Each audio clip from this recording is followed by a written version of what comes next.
afternoon everyone. Mani ang isa sa mga tourist spots sa Siargao Island, particularly in San Benito,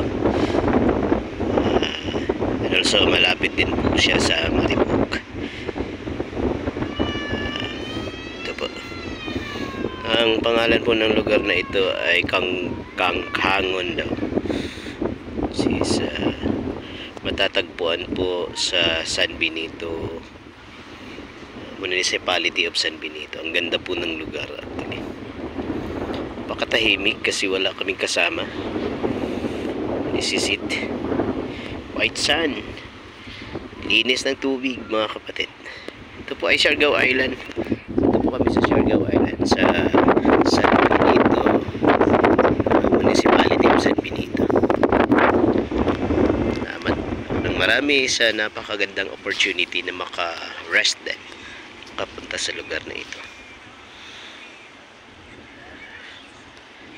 Lapit lang po ito, which is mula Surigao City, 2 oras papuntang Del Carmen, then papunta dito mga 1 oras. At ito na yung makikita mo, malinis, tahimik, ganda ng lugar, white sand, at saka pakahangin, fresh air, at saka fresh din po yung mga isda. Maraming mabibili sa community, lalo na sa Mariboc. Ito po yung Mariboc, siya sa pinakamagandang barangay ng San Benito.